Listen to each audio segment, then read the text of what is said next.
Our story continues. Chapter 13. It sounded to Odyssean as if something immense was breathing. The cavern in which he and Rathma stood stretched so high that the stalactites forming above had managed to grow many times the length of a man.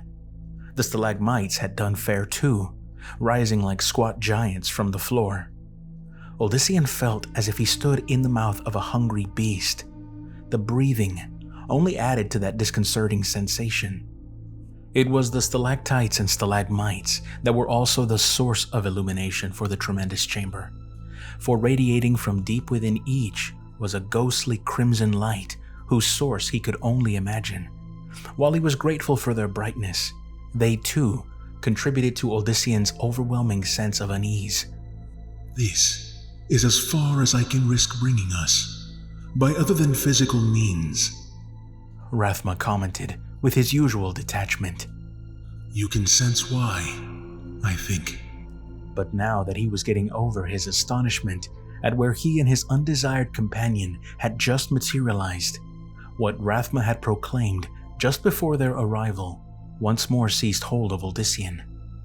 Lilith had control of the Aedirum. Stirred anew by anger, he seized Rathma by the collar of his cloak.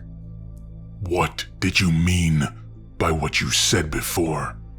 Odyssean growled as he shook the demoness's son. How did it happen? How did she do it? You refer to my mother and her usurping of your followers, the other said needlessly.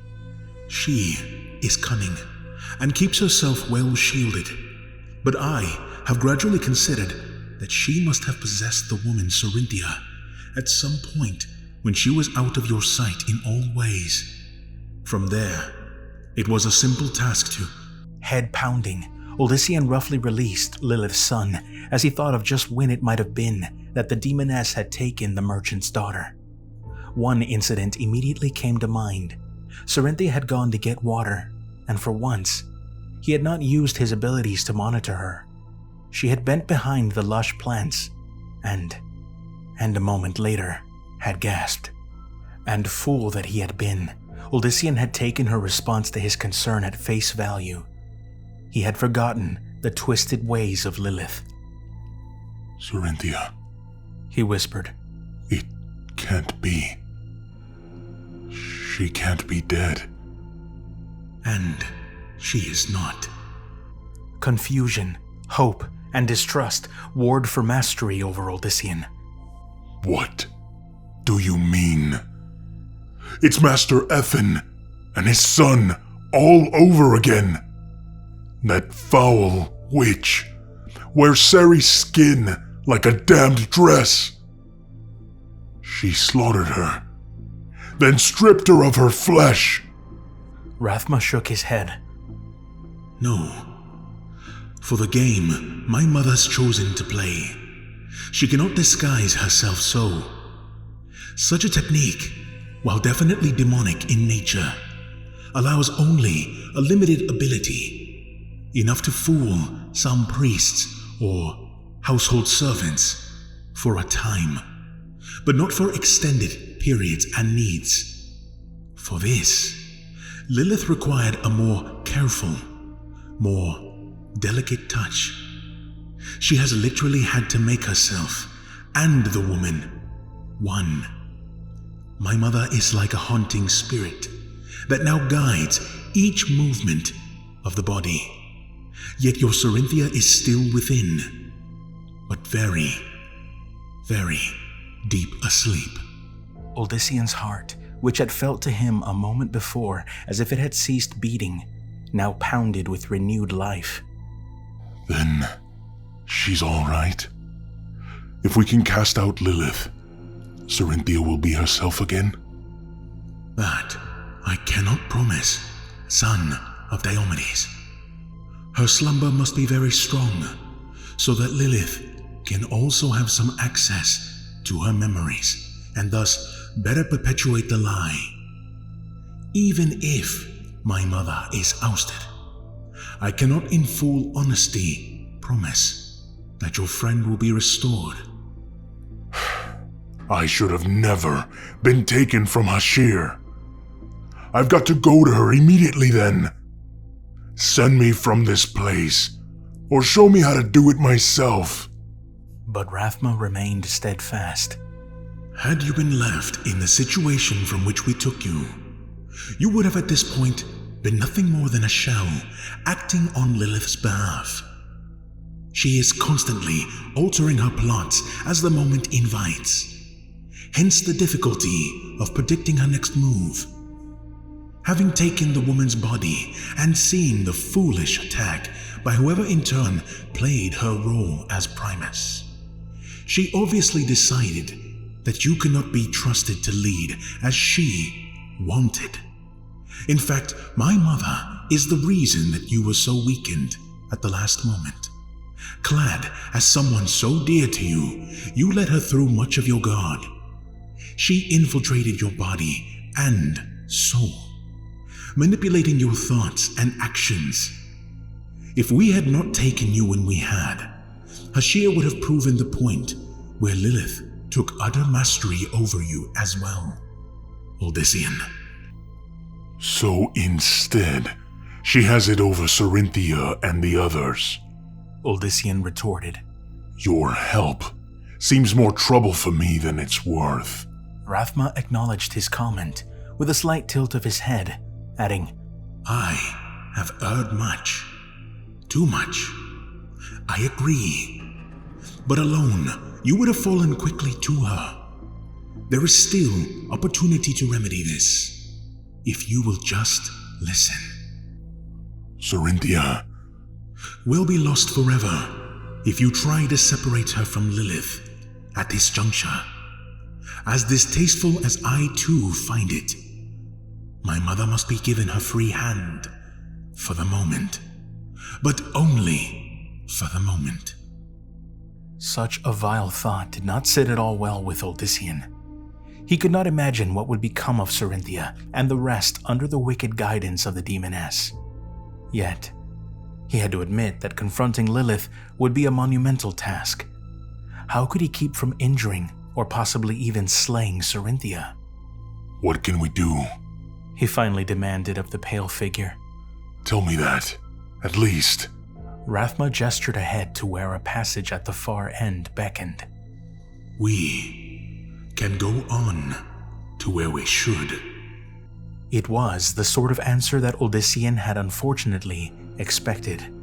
Still, as much as possible, he intended that matters would from here on go as he wanted. With that in mind, he strode off at a quick pace past the other. Taller and longer of leg, Rathma quickly caught up to him. Lilith's son then kept pace, perhaps trying to make Odyssean not feel so guided. They journeyed through a maze-like series of corridors that someone had meticulously carved out long ago. The corridors had no illumination, but Rathma pulled free his dagger, uttered a word in the strange tongue he had used previous, and suddenly the blade shone. Because of that alone, Odyssean finally fell back a step behind his companion. As they made their way, Odyssean could not help but feel that someone or something watched them. He did not broach the subject with Rathma for fear of the answer the other might give. Odyssean had enough with which to concern himself already. After what seemed the dozenth meandering passage, Rathma finally looked back at him. We are nearly there. I ask that you pay careful attention to yourself. The black-clad figure did not clarify what he meant. Odyssean resolved to continue to keep on his guard. What else could he do? The breathing sound that he had first heard in the outer cavern was not so loud it pounded in his ears. Whatever it was that they sought, it was very likely also the source of the ominous sound. Then, but a few steps after Rathma's warning, what felt like a wave of intense heat washed over Odyssean. Yet the heat rolled through him from within, not without. He felt his pulse quicken and all his concerns, Serenia, Mandeln, the Adiram, and the rest, magnified at least 1,000-fold. His step faltered, and it was all he could do to smother a moan. Ahead, Rathma continued on as if unmindful of his plight. That only upset Odyssean more. How could the fool not see that they wasted their time, that they faced insurmountable hurdles? How could he? Rathma's warning came back to him. Shaking with effort, Odyssean forced away the rising fears, the worries. And suddenly, the heat within dissipated. You are better again, the cowled figure asked without looking back. You could have given better warning than you did. Still facing the path before them, Rathma shook his head. No. Regrettably, I could not. Odyssean might have argued that, but then a faint red gleam arose from the far end of the corridor. At the same time, there came a sound like shattering glass that reverberated through the passage. Odyssean stepped up next to Rathma, who slowed his own pace. Stay near me when we enter the chamber. Our way is not completely clear. Not even for you? This place is of my father's making. His words were punctuated by another loud crash. Keeping wary, Odyssean did as he was bade. His pulse raced again, and although he knew it had to do with what lay farther on, he was unable to calm himself. What is it? Odyssean finally had to ask. The making and unmaking of us. Inarius's ultimate yoke for humanity. You shall see. As they drew closer, the crimson gleam and the slow but incessant breathing grew even more pronounced. Whatever lay within the chamber glittered as bright as a sun. Rathma muttered something, and his dagger dulled. However, Lilith's son did not put the weapon away. Be wary, Rathma warned as they reached the end of the corridor. Take each step slowly. Together, they entered the new cavern. However, immediately the light became so glaring that even when Odyssean shielded his eyes, it was impossible to see beyond his own feet. And then... We're under attack! The warning from Rathma barely came in time. A high-pitched squeal almost deafened Odyssean. Acting on instinct, he immediately created a barrier above him. There was a heavy thump and an angry shriek. Odyssean heard the flapping of wings. It was swiftly followed by scratching and more squealing. He was under assault by more than one of the foul creatures. Odyssean spun around so that he faced the tunnel. That enabled him to just barely see. Out of the corner of his eye, he caught a glimpse of a leathery wing. From elsewhere, Rathma called out. Odyssean did not understand him, and so assumed that the ancient figure was casting some sort of spell. That reminded him that he too supposedly had fantastic abilities. Swearing under his breath, Odyssean listened for the next approaching attacker. The sound of wings from his left was all that he needed. He thrust a hand in that direction. Whatever flew at him let out another squeal. Whether this was designed to shatter his eardrums or for some other reason, Odyssean now used the cry against the creature. He repelled the squeal, letting it strike back with several times its original intensity. From the direction of his foe came another shriek, followed by the thumping of a body against what Odyssean believed rock. The shrieking continued, but with a pained tone to it. Thumping accompanied the cry as if the winged beast was going through convulsions. Rathma somehow cut through the multitude of squeals. Odyssean, back up to my voice. Odyssean obeyed. An anxious breath later, he collided with what he hoped was the pale figure. The ivory dagger flashed before Odyssean's pained eyes. Before he could react, he heard Rathma chant something. The dagger flared, blinding Odyssean. He wondered if he had been duped all along, that Rathma had brought him here at Lilith's request so that she could humiliate him one last time before he perished. Yet after that moment of blindness, Odyssean's eyesight not only returned, but became normal. Something even he, with his powers, had not been able to accomplish. Now he could see well enough to turn from the tunnel, and what he saw left him dead in his tracks. The cavern he stood within dwarfed the previous one. It dropped deep below, as well as rose high above. Rathma and he stood on what was actually some wide, ancient platform carved from stone. It was several yards long, and at the end stretched to each side. Odyssean realized that if the creatures had driven him much farther to the right, he would have fallen to his doom. A low wall lined the platform, and at the corners were small constructions built like step pyramids.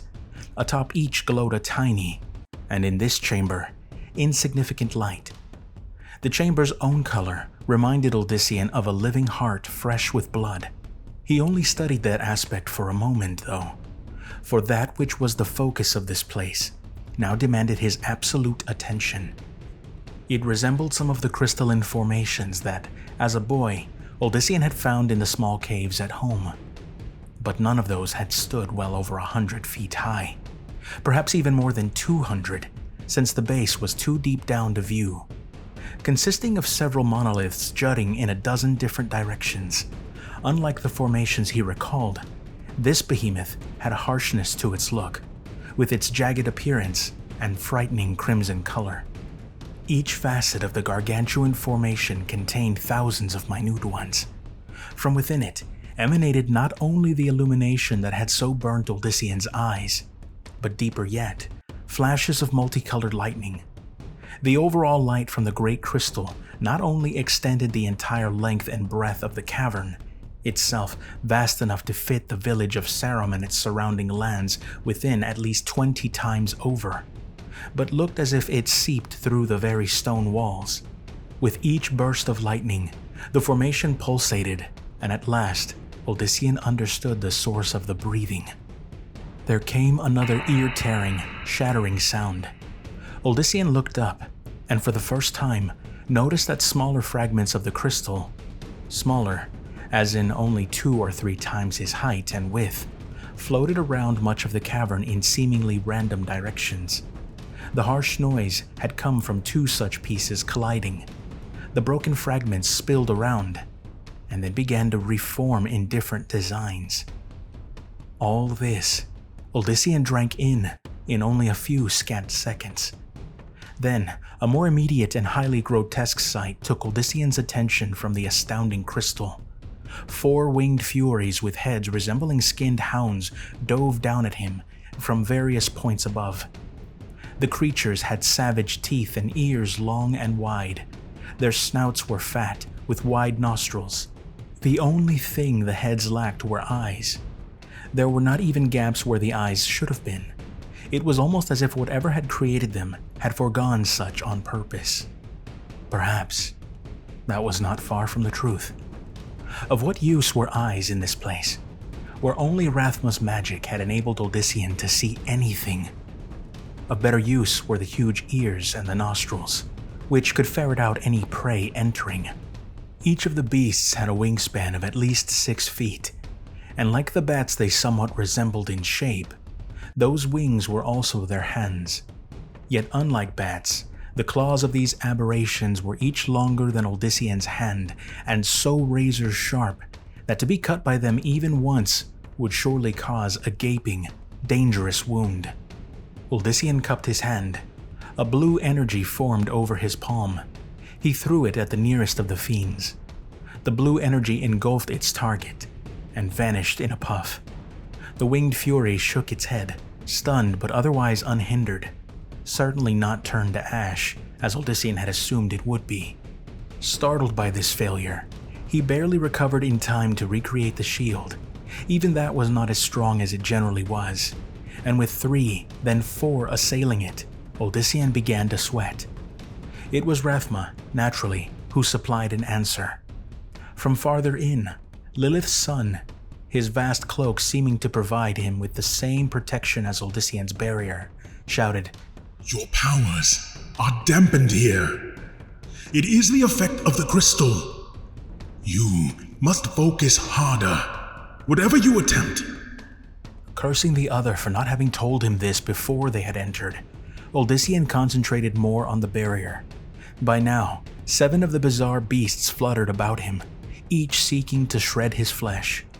Up close, he saw that they had no true bodies whatsoever. There were the shriveled remnants of a torso, and what might have been vestigial legs. The creatures were essentially composed of wings and head. Odyssean wondered whether they even ate, then decided such a question was one for which he would prefer not to have an answer. Mouths snapped at his face, sometimes coming much closer than he desired. Forcing himself to calm down despite the frenzied efforts of his attackers, Odyssean wondered how best to defend himself. What he had assumed a deadly attack had failed miserably.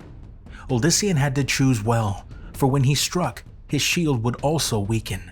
Even with his recuperative powers, he doubted that he would survive long should even one beast manage a slash.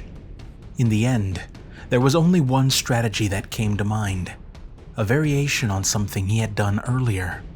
Drawing himself up, Odyssean took a deep breath and whistled. To his own ears, and hopefully to Rathma's as well, all he did was let out a long, loud, single note. Certain that his efforts would again be muted by the massive crystal, the son of Diomedes concentrated as much of his will as he dared, possibly even more, into the whistle. As he did, he felt a wing brush against his shoulder. But in the next instant, just as what felt like a claw touched his arm, every winged monster around Odyssean let out a blood-curdling shriek. They pulled back from him, then whirled around as if entirely mad. Two immediately collided, but instead of merely separating, tore at each other as they had at the human. Another crashed into the rocky wall of the cavern, then repeated the accident over and over until it finally crashed on the floor. Three others simply dropped to the ground, where they screeched and shook their heads as if trying to remove something. I would not have believed it if I had not witnessed it, Rathma called in his ear. The cowled figure stepped up next to Odyssean. What you did should not have been possible for you, in this, of all places. I just followed your advice. I just concentrated harder. It worked. It should not have, especially not to this degree. Look around you, Odyssean Diomed. Look around you and see the truth of that. Odyssean did as he was bade, and his eyes widened at the results of his desperate attempt. More than 80 creatures either flew or lay in states of chaos. 2 collided with floating fragments, several fought furiously with one another, while others on the ground twitched wildly. At least 2 were savagely biting themselves to such a degree that their deaths were certain. Then, 2 in aerial combat dropped. A moment later, some of those on the floor stilled. As Odyssean looked around, the cavern's denizens, one by one, simply fell to the ground and died. I don't understand. Rathma shrugged, as if it should all make perfect sense to anyone. There was a red scar on his chin, and a tear in his garments just above where Odyssean supposed his heart should be. The creatures had gotten closer to slaying the ancient being, and they had the son of Diomedes. You recalled their similarity to bats, obviously. You imagined that if you whistled loud and used the power within to amplify it, you would at least injure or confuse some. Yes? Yes, but I thought I might succeed with those before me, but you should have been fortunate to do that, even with my warning. Rathma shook his head. Odyssean Diomed, you are not what you should be. He looked over his shoulder. And the reason for that must have to do with you. That to which Lilith's son referred was none other than the vast, menacing crystal. Even with bat creatures perishing all around them, Odyssean could not help but again stare in fascination at it. Never could he have imagined such a thing existing. What is it? He at last asked. Why is it here? Rathma gestured at the floating giant. It is the reason why no Nephilim, or anything akin to it, has risen lo these many centuries, my friend. It is the reason why you and yours should not exist. You stand before the curse of all the descendants of those angels and demons who forged the sanctuary. You stand before the World Stone. Merely hearing the name sent an involuntary shiver through Odyssean, as if some part of him should have always known of this incredible artifact, known of it, and rightly feared its existence.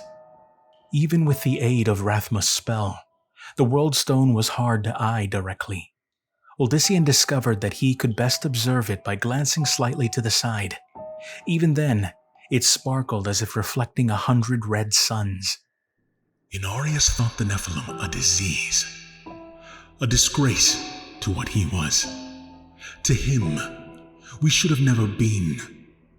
He only agreed to consider our fate as opposed to erasing us from existence because of the protests of the others. I feel that he would have yet chosen to follow through with his original intention, if not for my mother murdering the other refugees. That act altered everything. Had Inarius exterminated us afterward, then he would have been all alone, something which even he could not stand. Yet the notion of the Nephilim disgusted him, and that is why he took the World Stone, which had been created in great part as a manner by which to hide sanctuary from the eyes of the high heavens and the burning hells, and altered its resonance. Odyssean had been trying to follow Rathma's tale as best as possible, but did not understand the last at all. What does that mean? What would that do? What it means is thus. In addition to secreting this realm, the World Stone also began a steady and subtle dampening process. Each succeeding generation of Nephilim became far less powerful than the previous, until in very short order, those next born were bereft of any ability. Soon, only a few from the first generation, myself and Bolcathos, to name the obvious, survived. The gifts, or curse, of our forebears was forgotten. Inarius began reshaping sanctuary to his satisfaction and to his iron rule. Odyssean could feel the World Stone's radiance, and did not doubt that it had the ability to utterly smother his powers. Yet why was it not doing so now? This is the work of Lilith, Rathma quietly declared. Do you read my mind? The demoness's son shook his head. I read sensations. It is almost like reading thoughts, but far more accurate, for thoughts can be filled with lies. Once again confused, Odyssean turned back to the subject at hand. What's she done? Clearly, my mother altered the resonance of the World Stone again, so that now its effect is minimal and limited, more or less, to Mount Ariat, if that. Even in its presence, you were able to overcome it. With the World Stone no longer a hindrance, the natural process enabling the Nephilim powers could now flourish. You are the result of that. The first, anyway. The more he stood near it, the more Odyssean sensed the World Stone's emanations. He imagined them 1,000 times greater. No, 1,000,000 times. What Rathma had said made more sense. With such mighty forces sweeping over sanctuary, his kind would surely never have come into existence. Only Lilith's interference had changed that. He suddenly cursed the artifact, hating it for having smothered the potential of all humans, hating it for failing that duty and forcing him and his followers into their current desperate situation. Then something occurred to him. Rathma, could it be altered again? A question I have pondered, and the true reason we are here, son of Diomedes. The black-cloaked figure gestured toward the World Stone. What would you have of it? Would you return to what you once were? Make yourself somehow more mighty? Tell me, Odyssean Uldaome. Odyssean would have liked desperately to unmake all that had happened to him, to somehow return to the day before Lilith had entered his life and begun his trials. Yet he doubted that even the World Stone was capable of that. At most, it would remove from him and the others the Nephilim gifts. Unfortunately, it would not remove the threat of the Triune, now surely determined to deal with those defying its will and existence. Moreover, he doubted that the angel Inarius would let things be either, which left only one option. Can the World Stone really be altered to make us more powerful? No, not directly. But it can be altered to encourage the gift's growth. That would, in essence, result in much the same of what you desire. To Odyssean, that was all that mattered. Tell me what I can do. This is the World Stone. For you to achieve what you desire, you must think it. The crystal will either accept your will or deny it. That's simple. Rathma grimaced. No, not in the least. Tired of his companion's murky and often contradictory statements, Odyssean turned his complete focus on the huge crystal. The World Stone pulsated almost hypnotically. You must think it, Rathma had said. Odyssean tried to clear his thoughts, then concentrated on what he wished. We need to be stronger, he told the World Stone. We need our powers to grow faster. The World Stone did not outwardly change in any way, but Odyssean felt something within start to shift in response to his probing. He repeated his desire, emphasizing the need for more power and quickly. But the slight shifting of the resonance went no further. Try as he might, Odyssean could not do more. Although he forced every iota of his will upon the World Stone, in the end, it was he who fell back, gasping and defeated. Rathma's gloved hand took hold of his arm. Sweating and furious, Odyssean glared at his companion. Lilith's son wore an expression of utter shock, that in turn left Odyssean momentarily gaping. He had never seen such a show of raw emotion from Rathma. What's wrong? He finally managed to ask. Is there danger? The World Stone, the pale figure whispered almost reverently. The narrow eyes darted from Odyssean to the gleaming artifact, and then back to the human. I wanted to see, but I never expected. It was a theory, no more than that. No more. Again, he made no sense to Odyssean, especially after a glance at the gargantuan crystal revealed nothing changed. What are you talking about? I failed. Do not look with your eyes. Look with your mind and soul.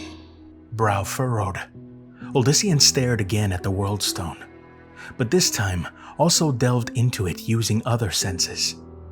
He still found nothing different.